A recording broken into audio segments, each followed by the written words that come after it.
असाव, एक तर राम असाव नाही तर रहीम असाव. राम रहीम नसाव, कारण उडून जाणारातला एक ह्यो सुद्धा आहे विठ्ठल विठ्ठल.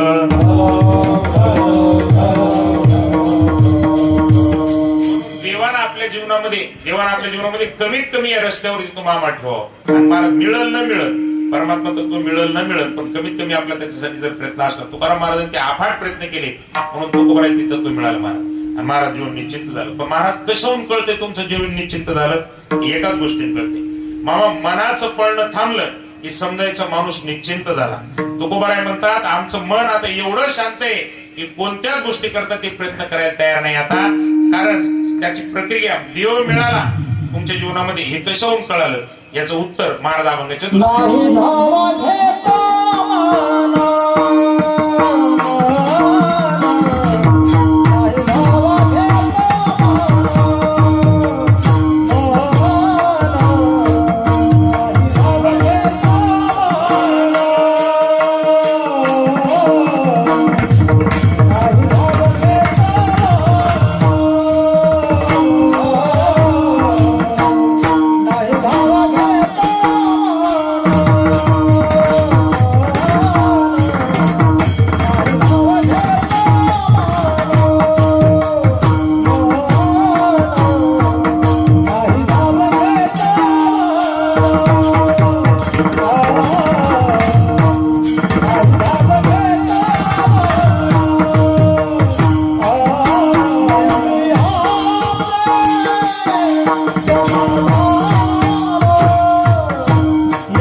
मनाचं पळणं थांबलं. मग मन जोपर्यंत पाहिजे ते मिळालेलं म्हणजे हवं ते मिळालेलं त्या ठिकाणी मनाला जे पाहिजे तो मिळत नाही तोपर्यंत त्याचं पळणं चालूच असते. पण ज्या अर्थी आता तुकाराम महाराज म्हणतात माझं मन पळणं थांबलं, त्या अर्थी त्याला पाहिजे ते मिळालं महाराज. महाराज म्हणतात मनाचं धाव संपलेली माझ्या. आणि मग कधी असते कसे असते पहा, ज्याला जे पाहिजे ते मिळालं ना की त्याचं पळणं थांबत असते. जुने कीर्तनकार उदाहरण सांगितलं. जुने कीर्तनकाराचं उदाहरण सांगायचे, एका बाईनं आपले लेकरू झोक्यामध्ये त्या ठिकाणी झोपी घातले. मला ते माईच होती. घरातली कुठलीही बाई ती काही लेकराची नुसती माईच नसते महाराज, ज्यावर अनेक जबाबदारी असतात नाही का. निळोबाराय म्हणतात ना, बहुत कामे मज नाही आरानोक, एक सारिता तू पुढे उभे. महिला मंडळीच्या पाठीमागे एक काम होत नाही तर दुसरं काम उभं राहते महाराज. ते बाई ती लेकरू पाळण्यात आता झोपी घातले, ती माहित होता ते उठलं तर कोणतंच काम करू देत नाही. तोपर्यंत आपण सगळी कामं आटोपून घेतली पाहिजे. म्हणून तिनं लेकरू झोपल्याच्या नंतर भराभरा सगळे कामं आटपायला सुरुवात केली. एक काम झालं की दुसरं झालं की तिसरं, असं करत करत जवळजवळ सगळे कामं संपली होती महाराज. आता फक्त धुणं पिळून टाकायचं राहिलं होते. म्हणून एवढं एकदा धुणं धुतलं की लेकरू उठलं तरी काय अडचण नव्हती. म्हणून बाई त्या ठिकाणी परसात पाठीमागे त्या ठिकाणी जे थोडस दगड वगैरे मांडलं होतं ते धुण्यासाठी गेली. लेकरू जवळजवळ 1-1.5 तासापासून झोपलेले, बाकीचे सगळे मायची कामं आटपलेले. आणि तेवढ्यात पाठीमागं धुणं धुण्याकरता गेलेली माय आपलं धुणं धुत असताना महाराज अर्धने धुणं झालं आणि तेवढ्यात लेकराला जाग आली. लेकराला जाग आल्याच्या नंतर त्यानं मोठ्यानं टाव पडून रडायला सुरुवात केली महाराज. पण आईच्या कानावर लेकराचा लढण्याचा काय आवाज जाईल. पण याचं रडणं ऐकलं आणि पोटच्या घरामध्ये पोट समोर जे घर होतं त्या बाईच्या त्या घरात श्रीमंत बाईच्या कानावर त्या ठिकाणी मला त्या लेकराचं लढणं ऐकलं. त्या घरातल्या श्रीमंत बाई येऊन पाहिलं तर पाळण्या झोपी घातलेले लेकरू त्या ठिकाणी लढताना पाहिल्यावर ती श्रीमंत बाई आली मामा. ज्या बाईच्या अंगावरती 5,000ची पैठणी, 5-7 तोळे त्या ठिकाणी सोनं अंगावर परिधान केलेले, हातात सोन्याच्या पाटल्या येतात, गळ्यामध्ये सोन्याचे दागिने आहेत, आणि अशी श्रीमंत बाई. कोणीच इकडे तिकडे पाहिलं तर घरात कोणी दिसलं नाही. बहुतेक याची आई घरात नाही असं तिला वाटलं, आणि म्हणून ती पाळण्यातलं लेकरू श्रीमंत बाईने उचलून घेतलं. मग उचलून घेतल्याच्या नंतर त्याचं लढलं थांबलं नाही, उलट त्या ठिकाणी त्याचं लढणं जास्तच वाढलं. आणि मोठ्या रडल्याच्या नंतर त्यानं टाव फोडल्याच्या नंतर पाठीमागे काम करणाऱ्या आईच्या कानावर लेकराच्या लढण्याचा आवाज गेला. तिच्या लक्षात आलं की आपलं लेकरू त्या ठिकाणी झोपून जागा झालं, आणि म्हणून धुणं जे धुतात तसंच धुण्याचं ते गोळा टाकून दिला. आणि माय पुढे येऊन पाहती ते लेकरू पाळण्यामध्ये नाही, श्रीमंत बाईन त्या ठिकाणी महाराज कडवरती घेतलेले. त्याच्या हातात त्या ठिकाणी ती काही भावली द्यायला लागली, काही खाऊ द्यायला लागली महाराज. पण लेकरू त्या ठिकाणी ते खाऊही घेईन, भावली घेईन, मोठ्या रडा लागले. तेवढ्यात ही गरीब असणारी बाई, झोपड्यात राहणारी बाई, पण धुणं धुवून पुढे आली. फाटक्या कपड्यात हे महाराज त्या लेकराची माय, जे लुगडं तीन परिधान केलंय त्या 4-5 जागेवरती धागे भरलेले आहेत, असं फाटकं लुगडे, अंगावर मंगळसूत्राशिवाय दुसरा दागिना नाही, अशी त्या लेकराची माय. पुढे आल्याबरोबर श्रीमंत बाईच्या कडावर बसलेले लेकरू पण माय पाहिल्याबरोबर एकदम आईच्या अंगावरती त्या ठिकाणी झेपावलं. आणि महाराज आईनं सुद्धा त्या ठिकाणी लटकन उचलून घेतलं. त्या बाईच्या कडावरचं लेकरू लढणार या मायने घेतल्याबरोबर फाटक्या लुगड्यातली माय असणारी लेकराला त्या ठिकाणी पोटशी धरलं महाराज, आणि टाव फोडून रडणारं लेकरू एका मिनिटात शांत झालं. श्रीमंत बाई म्हणती, माय त्या ठिकाणी तू आजोळ आल्याच्या नंतर बरं राहिलं ग. मी त्या ठिकाणी त्याला पाळण्यातून उचलून घेऊन त्या ठिकाणी तुझ्यापेक्षा मी श्रीमंत असून, माझ्या अंगावर तुझ्यापेक्षा दागदागिने जास्त असून, बाई माझ्या अंगावर तुझ्यापेक्षा साडी सुद्धा चांगली असून ते माझ्याजवळ नाही थांबलं आणि तुझ्याजवळ बरं थांबलं माय. तर त्या गरीब मायनं असं उत्तर दिलं महाराज. ते सांगितलं, खरं सांग काय, माफ करा, पण ते तुमच्यासाठी लढूच नव्हतं लागलं. कोणासाठी लढू लागलं महाराज? ते मायसाठी म्हणजे माझ्यासाठी लढू लागलं. पण ते ज्याच्यासाठी लढू लागलं ते मिळालं की त्याचं लढणं थांबलं. तसं मनाला जे पाहिजे महाराज ते मिळालं की मनाचं पळणं सुद्धा थांबते. मनाला पाहिजेत काय? मनाला पाहिजे सुख, आणि सुख नावाची वस्तू देव सोडून जगात कुठंच नाही असं संत सांगतात, नाही का? सुख वशे तुझे पायी, सुख वशे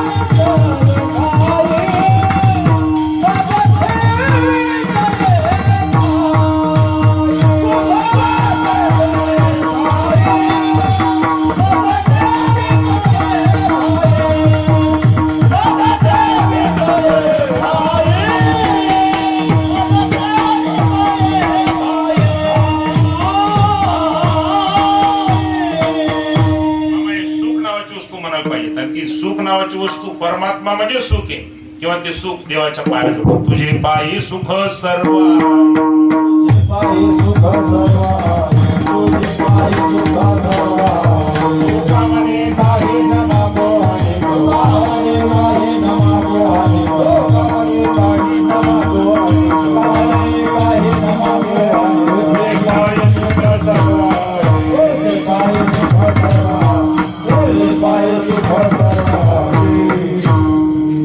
देवाच्या पायाजवळ सुख आहे महाराज. आणि मनात सुख लागतं मामा. आपल्या इंद्रियाला मनाकडे जर पाहिलं तर इंद्रियाला लागतात विषय आणि मनाला पाहिजे सुख. ते सुख नावाची वस्तू म्हणजे त्या ठिकाणी परमात्मा आहे. तुकाराम महाराज म्हणतात, तोच आमच्या हाताला लागल्यामुळं आता आमच्या मनाचं सुद्धा त्या ठिकाणी पडलं थांबलं. कारण ज्या सुखाकरता मन धावू लागलं ते प्राप्त झालं. आता महाराज जे पाहिजे ते मिळालं की पडणं माणसं त्या ठिकाणी थांबत असते. अभ्यास करायचा, नोकरी लागू सुरूच ना, नाही का? एकदा नोकरी लागली की विद्यार्थ्याचा त्या ठिकाणी अभ्यास थांबते माणसं. तसं तर माणसानं थांबवू नाही का? असं म्हणतो तो डॉक्टर बाबासाहेब आंबेडकरचं वाक्य. ते असं म्हणतात, माणसानं मरेपर्यंत विद्यार्थीच राहिलं पाहिजे. खरंच महाराज, मग रोज नवं काहीतरी शिकलं पाहिजे माणसानं, खरंच शिकलं पाहिजे. तुम्हाला शिकणंच लागत असेल. इतकं गोड वाजवत आता महाराष्ट्रातल्या दिग्गज वादकापैकी तुम्ही एका आमच्या लखन महाराज म्हणजे. मोठ्या मोठ्या म्हणजे आपल्या हिंगोली जिल्ह्याचा इतिहास जर कदाचित मृदंगाचार्याचं कोण लिहिला मामा तर त्याच्यात आपल्या लखनचं नाव त्या ठिकाणी आवर्जून त्यांनी येणारा टाकणं लागेल. इतकं गुळ वाजवून द्यायचं पण तरीही त्या ठिकाणी एवढं ते यायचं समाधान एवढं नसते म्हणा. एखादी चरपटी म्हणा एखादा त्या ठिकाणी काहीतरी बरं आपण जर चाली शिकले दादा पहिल्या काशीराम बुवा दिगंबर बुवाच्या काळातल्या आता एखादी 2 नवी दरवर्षी आणावं ठिकाणी माणसाला. कारण कोणत्याही क्षेत्रामध्ये महाराज माणसाला अभ्यास नव त्या ठिकाणी पाहिजे असतं. इच्छाच असते माणसाची तशी. मनाला त्या ठिकाणी महाराज तुमच्या आमच्या इंद्रियाला पाहिजे नव विषयाचं सुख पाहिजे महाराज त्याला. आणि मनाला मनाची धाव इंद्रियाला पाहिजे त्या ठिकाणी विषय आणि मनाला पाहिजे सुख. म्हणून दोघांची लय तानातानी होती कधी कधी. कारण इंद्रिय मनाला घेऊन त्या ठिकाणी एखाद्या विषयात सुख शोधण्याचा प्रयत्न करतात. कधी कधी हातात घालून जातात हे दोघे मन आणि इंद्रिय. मन आणि इंद्रिय जर संग गेले ना तर कधी कधी चूक सुद्धा करतात. म्हणून ते कबीरदास महाराज एक प्रसिद्ध दुआ आहे ते म्हणतात मन गया तो जाने दे पण मत जाने दे शरीर ना खचेगा कमान तो कहा लगेगा तीर. नाही एखाद्या दिवस मन गेलं तर जाऊ दे बाबा शरीराला जाऊ देऊ नको त्या बरोबर. मन आणि शरीर एखाद्या वाचन जर सगळंच गेलं महाराज ते एखादा चुकीचा निर्णय सुद्धा घेऊ शकतात.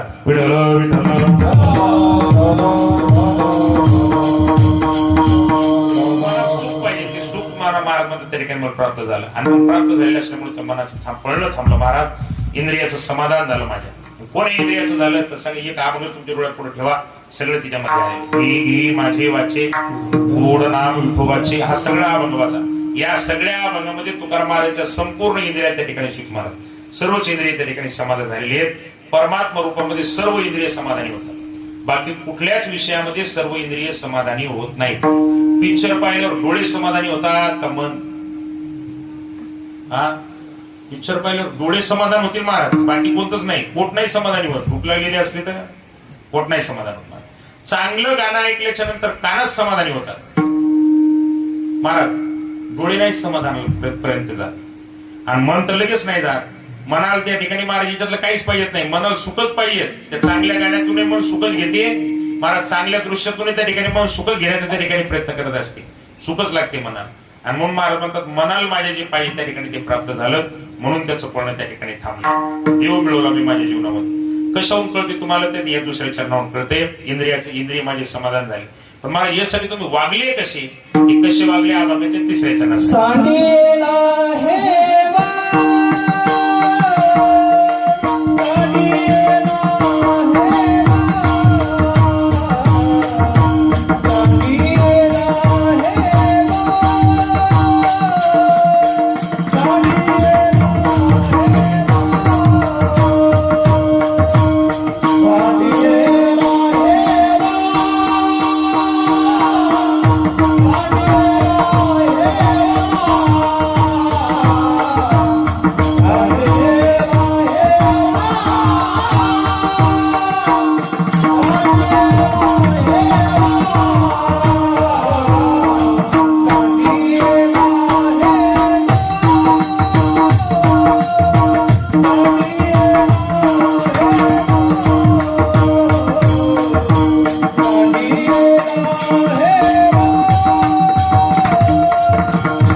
परमार्थ करत असताना कसं आमच्या जीवनातला सगळा हेवा आम्ही आमच्या सोडून दिला. मला सांडी गेला हेवा. हेवा म्हणजे काय हो? मग 3 शब्द येते, हेवा, दावा आणि कावा. हेवा, दावा आणि कावा. हेवा म्हणजे काय? आपल्या मराठीत एक म्हणी, घर गेली हेव्यानं आणि शेत गेली दाव्यानं. माणसं करत असतात तो दावा आणि महिला मंडळ करत असते ती हेवा, नाही का? हेवा. माणसाच्या जीवनामध्ये कोणाचा हेवा नसावा. दुसरी गोष्ट आहे का, दावा बी नसावा आणि कावा बी नसावा. महाराज माणसाला जमिनी विकण्याची वेळ येते दाव्यानं. महिला मंडळ एका भीतीच्या 2 भीती करायला होतात हेव्यानं, नाही का? आणि कावा म्हणजे काय हो? कावा म्हणजे आजी भांडणं झाली होती, त्या अजून घरातच यायच्या. यायच्या आज्यानं आमच्या आज्याला मारलं होतं आणि तो तवापासून मनातला डाव कधीतरी त्या ठिकाणी एक पुढं चालत असताना दुसऱ्या पाठीमागून येऊन पुढच्या पिढीनं दुसऱ्यावर वार करणं. महाराज याचं नाव कावा. म्हणजे तिन्हीतही नुकसान होते. हेव्यातही नुकसान होते, दाव्यातही नुकसान होते आणि काव्यातही नुकसान होते. म्हणून माणसाच्या जीवनातल्या 3 गोष्टी माणसाच्या जीवनातले वर्जन करावे. तुकोबाराय म्हणतात आम्ही आमच्या जीवनात कोणाचा हेवा केला नाही. तर हेवा या शब्दाचा अर्थ आहे मच्छर, कोणाचा द्वेष, कोणाची निंदा. महाराज आम्ही आमच्या जीवनामध्ये त्या ठिकाणी केली. कधी कधी आता वारकरी संप्रदायातल्या काही घटना पाहिल्यावर असं वाटते देवा संप्रदाय नाही लागला. आज एक हिंदू धर्म खतरे में है असं म्हणता म्हणता वारकरीच खतरे द्यायची, खरा वारकरीच खतरे द्यायचा विचार यायला लागला.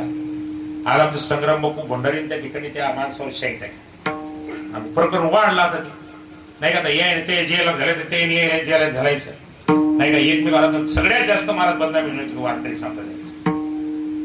माझं तो वैयक्तिक मत आहे महाराज. मी काही लय मोठा माणूस नाही, पण तुकाराम महाराज इथल्या शिवा नाही द्यायला लोक आपल्या. अजून तुकाराम महाराज काट्याच्या खोकात आणलं लोक आहे तरी बरं अक्षर नाही गाठ्यात. ज्या लोकांनी मारलं त्या लोकांविषयी एकही शब्द नाही काढला तुकाराम महाराज. मग काय गोष्ट आपण अभंगच म्हणायचे का? काय भुंकती द्यावे भुंको आणि आपण त्याचे नाही शिकू, भाविक आणि दुर्जनाचे काही मानू नये साची. पहिल्या वारकऱ्याला लय त्रास झाला महाराज आताच्या पेक्षा. कोणी घ्या, जुन्या काळातले जे साधू संत पाहिले ना त्याच्या मनात आपले काहीच त्रास नाही. अजून लोक दगड आणत का आपल्या कीर्तन करा? दगड तर नाही आणायला कोणी अजून. आम्हाला दगड बी आणले मारा. काय म्हणता तुम्ही म्हणसाल? आम्ही पहिल्यांदा त्या मावरलं नागोरा महाराज सत्यराज जिथं कीर्तन केले, इथं काय नाही 20-25 वर्षापूर्वी आम्ही कीर्तन केले. ते अख्खं गाव महानुभव पंथाचे महाराज अक्षरशः जिथं कार्यक्रम करतात नागोरा महाराज तिथं सप्त्याला पहिल्या वर्षी दगड आणले महाराज लोकांनी. मुस्लिम समाजाच्या लोकांना चक्की चालू ठेवली आणि महानुभव पंथाच्या लोकांनी बंद केली. त्यांनी सांगितलं आम्ही तुम्हाला पीठ सुद्धा दळून देणार नाही. गेले बी नाही त्याने. तिथलच्या एका मुसलमानानं त्या ठिकाणी मला चक्की चालू केली. त्यांनी सांगितलं बाबा आमच्या इथून घेऊन जा. आता कोणाला चांगलं म्हणा मग दगड आणले. अक्षर ही गोष्ट खोटी नाही मारा, म्हणजे त्या सत्याचा साक्षीदारी मावली. 25-30 वर्षापूर्वी अखंड हरिनाम सप्ताह जेव्हा मावरला चालू झाला तेव्हा महानुभवपंथी मंडळींनी वारकरी संप्रदायात दगड आणले. अजून महाराजाला कोणी दगड आणायचं ना. तुकाराम महाराज जसं काट्याच्या खोकान ओपलं तसं अजूनकडे बोलतात लोक महाराज. पण कोणी चांगलंही म्हणणार आहे, कोणी वाईटही त्या ठिकाणी म्हणणार आहे. पण याच्यामध्ये सगळ्यात जास्त नुकसान होणार आहे ते वारकरी संप्रदायाचं. वारकरी संप्रदायाचं आता कोणी ते शाही फेकली म्हणजे बदनाम कोण होणार आहे? संप्रदायाच होणार आहे. कशासाठी काऊन करायला? आता ज्याच्यावर बोलले ती एकही शब्द बोलले नाही. आता माझ्यावर बोलल्यावर तर खरं तर मी बोलायला पाहिजे, नाही का? पण ते सहनशील नाही महाराज, कारण ते सहन पिकावं लागते यासाठी बी. तुमच्यावर ते सहन बी नाही वळ. तुमच्या लखन तुम्हाला जर बोललं नाही सहन होणार महाराज, कारण ते वय नाही सहन होण्याचं. एक विशिष्ट वय लागते सहन करण्यासाठी महाराज, खरंच लागते. म्हणून परमार्थात पिकलेल्या काऊन किंमत काऊन पिकावं लागते. तुम्ही भागवतातले 2 लोक पाठ तुमच्या डोळ्या पुढे आणा. त्याच शृंग आणि शमिक बापले काही सत्य, बापले सत्य असतात ना. शमिक नावाच्या ऋषीचाच पोरगा आहे शृंग. मला सरळ शमिकाच्या गळ्यात अडकवला आणि राम शृंगाला आला. कसं काय झालं? कारण एकाचं वय कमी पडले महाराज. एक पिकून बसलेले गळ्यामध्ये त्या ठिकाणी साप अडकवला काय अडकवलं काय? राग्याचं कामच नाही, कारण ते पिकले परमार्थात. पिकली या शेंदे खडू पण गेली, नाही का? शमिक नावाचा महात्मा परमार्थ करून पिकलेला आहे म्हणून राग द्वेषाच्या पलीकडे गेलेले आहे. शृंग तसे आमचे संग्राम बापू भंडारी म्हणजे मला असं वाटतंय ते मला शृंगासारखे, कारण तरुण आहेत ती, त्याचं रक्त तरुणी. आणि मग कधी कधी त्या ठिकाणी तरुणपणामध्ये असं हो बिश करते. त्यांच्या त्या लवंडे बद्दल त्या ठिकाणी केलं. करावं न करावं हे ज्याचा त्याचा प्रश्न आहे. पण मग काय म्हणायचं, याच्यातून बदनामी त्या ठिकाणी संप्रदायाची. या उद्यापासून पेपरच्या बातम्या येणार त्या मला सगळ्या वारकरी संप्रदायाला बदनाम करणाऱ्याच असणार. विठ्ठल विठ्ठल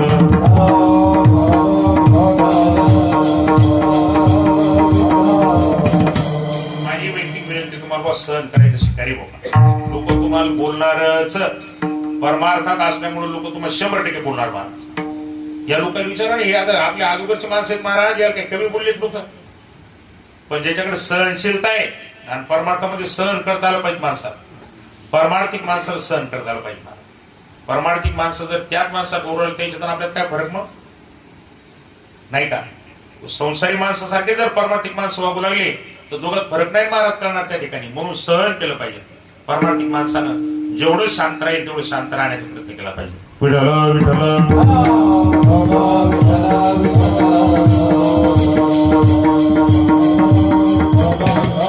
असं जाऊ दे. आपला विषय असा होता की महाराज हेवा करू नका, दावा करू नका, कावा करू नका. महाराज म्हणतात मी माझ्या जीवनामध्ये कोणाचाच हेवा केला नाही. सांडगेला हेवगा राहिली कशी अवघा संचिताचा ठेवा. माझ्या संचितान जशी जशी वाट दाखवली तसं तसं मी माझ्या जीवनातला परमार्थ महाराज करत गेलो. मग कधी सुखाचे प्रसंग आले, दुःखाचे प्रसंग आले, सगळे सहन करत त्या ठिकाणी आलो. पण महाराज हे सगळं करत असताना आता सध्या तुम्ही कसे राहता महाराज अभंगाचे शेवटचे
कामाला थोडंसं बाजूला सारून त्या ठिकाणी आता फक्त एकच चिंतन, परमात्म्याचं नाम चिंतन कसं करता येईल तेवढंच पाहतो.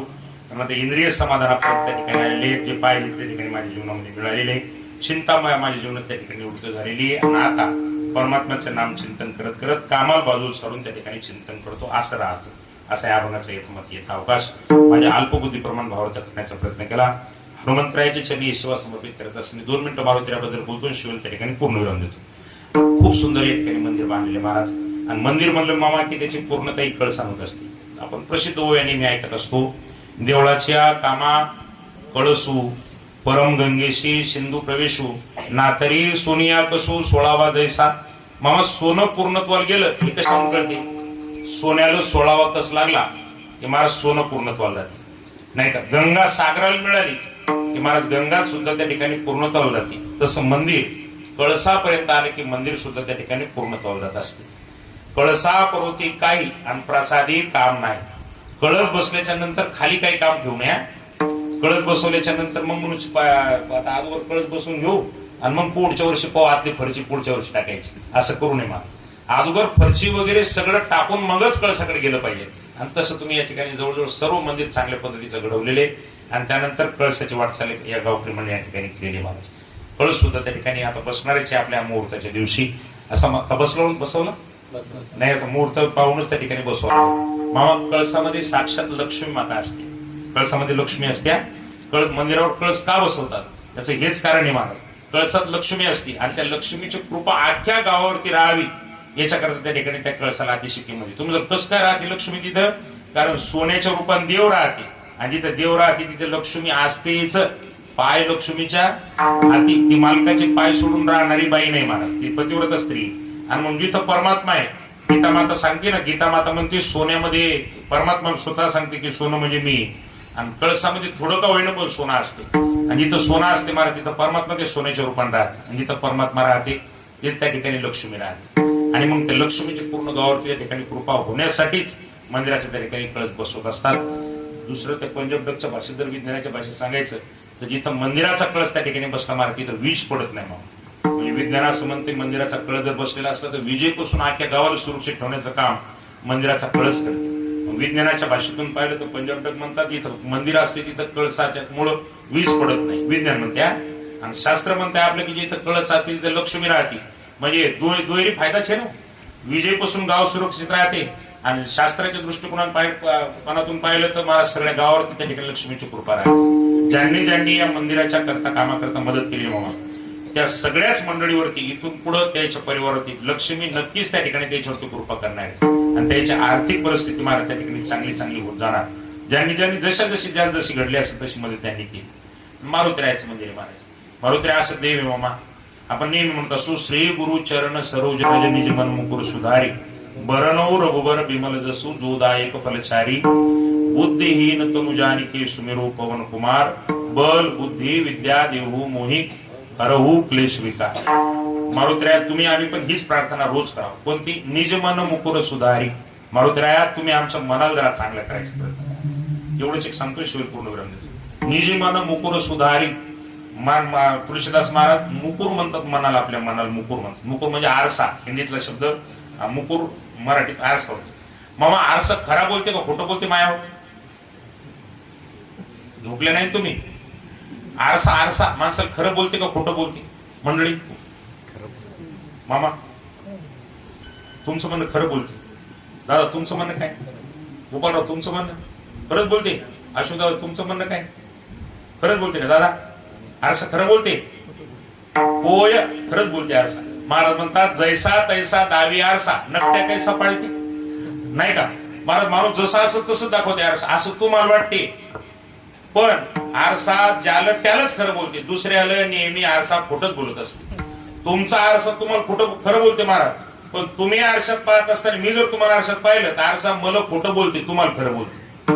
म्हणजे कसं काही म्हणायला लागले का? त्याचा अर्थ असा आहे, एखादी माता माऊली आरशाच्या पुढे उभं राहून जर आपल्या कपाळाला उजव्या हाताने कुंकू लावत असेल तर पाहणाऱ्या माणसाला डकणे हाताने दिसते का उजव्या हाताने? आता सांगा, आता कसं आहे? आता उजव्या हाताने नाही दिसत महाराज. आता बाई जर उजव्या हाताने कुंकू लावत असेल तर डाव्या हाताने दिसते. एखाद्या माता माऊलीनं त्या ठिकाणी डोक्यावर पदर घेतलेला असेल तर पाहणाऱ्या माणसाला उजवा पदर दिसते का डकना? हा डकना दिसते. आणि मग खरं कसं काय बोलते आरसा?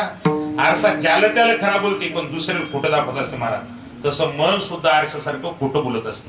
कसं काय? ज्या प्रपंचात अजिबात सुख नाही तुम्हाला आम्हाला आतापर्यंत मनाने त्या ठिकाणी त्या प्रपंचातच सुख दाखवलेलं नाही का? ज्या प्रपंचात सुखाचा आभास आहे पण मन तुम्हाला आम्हाला प्रपंचातच सुख दाखवते.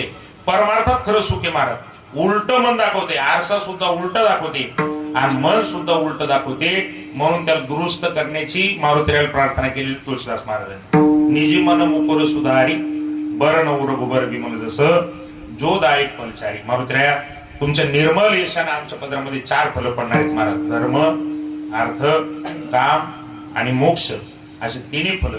मारुतीराया असं भक्त मामा काय म्हणतात? चारो युग प्रताप तुम्हाला हे प्रसिद्ध जगत उजियारा. नामदेवरायाचा 4 युगात महाराज त्या ठिकाणी प्रसिद्धी नामदेवरायाची, तशी मारुतीरायाची सुद्धा 4 युगात प्रसिद्धी. त्यातले 3 युग तुमच्या सगळ्याच्या पाठ आहेत. युग एक युग माया पाठ नाही.